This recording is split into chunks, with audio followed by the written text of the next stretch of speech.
একটা প্রশ্ন দিয়ে শুরু করি। নেইমার যদি এত ইনজুরিতে না পড়তেন, তিনি কি আজ ইতিহাসের সেরা হতেন?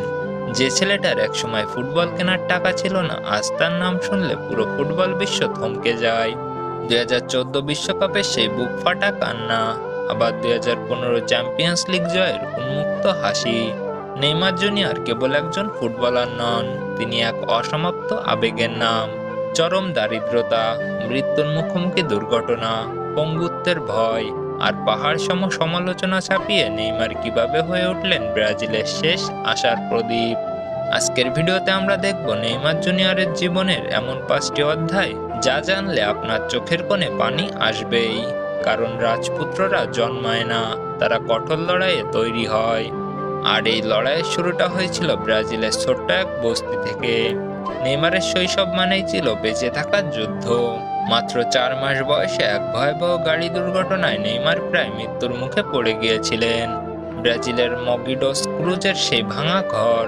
বাবা যখন কাজ খুঁজতেন, মা ছোট্ট নেইমারকে নিয়ে দিন কাটাতেন এক চিলতে বিছানায়।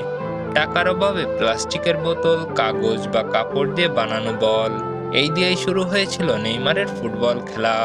নেইমার একবার বলেছিলেন, আমার জুতো ছিল না, কিন্তু স্বপ্ন ছিল আকাশ ছোঁয়ার।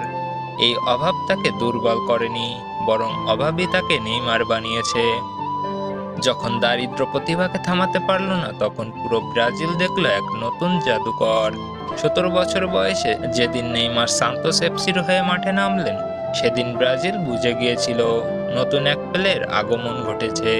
পাতলা গড়ন, অদ্ভুত হেয়ার স্টাইল আর বলের সাথে এমন সম্পর্ক যেন ডিফেন্ডাররা তার সামনে দাঁড়িয়েই ছিলেন না। মাত্র 19 বছর বয়সে ইউরোপের বড় বড় ক্লাব নেইমারকে নিতে চেয়েছিলেন, কিন্তু নেইমার অপেক্ষা করেছিলেন। তিনি চেয়েছিলেন ব্রাজিলের মাটিতে রাজা হয়ে ইউরোপ যেতে। 2011 সালে সান্তোসকে কোপা লিবার্টাডোরেস জেতানোর দিনটি তাকে বানিয়ে দিয়েছিল ব্রাজিলের সিংহাসনের উত্তরাধিকারী। ব্রাজিল জয় করার পর এবার ছিল পুরো ইউরোপকে নাচানোর পালা। মেসি, সুয়ারেজ, নেইমার, এই 3 নাম একসাথে উচ্চারিত হলেই ফুটবল ভক্তদের গায়ে কাঁটা দেয়। বার্সেলোনার সেই এমএসএন ত্রয়ী, ফুটবল ইতিহাসের সবচেয়ে ভয়ঙ্কর আক্রমণ ভাগ। 2015 চ্যাম্পিয়ন্স লিগ ফাইনাল, পিএসজি এর বিপক্ষে ঐতিহাসিক 6-1 গোলে কামব্যাক।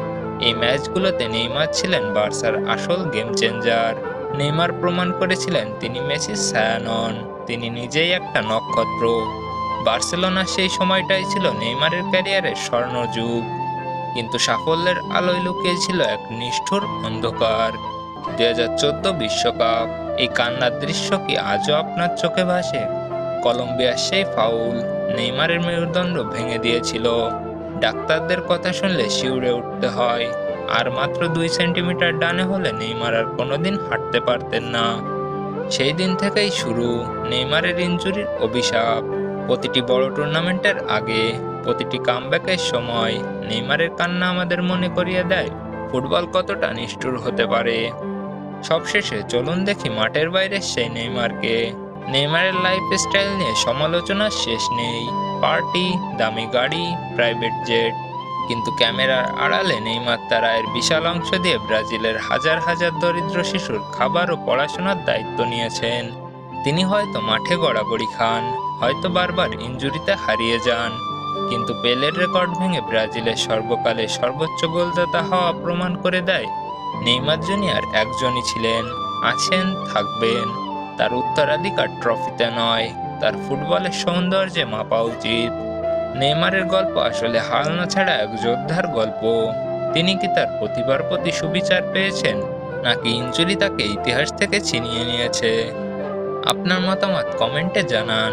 আর যদি আপনি নেইমারের ভক্ত হন, এই ভিডিওটি আপনার বন্ধুদের সাথে শেয়ার করুন। দেখা হবে পরের গল্পে, ততক্ষণ ফুটবলের সাথেই থাকুন।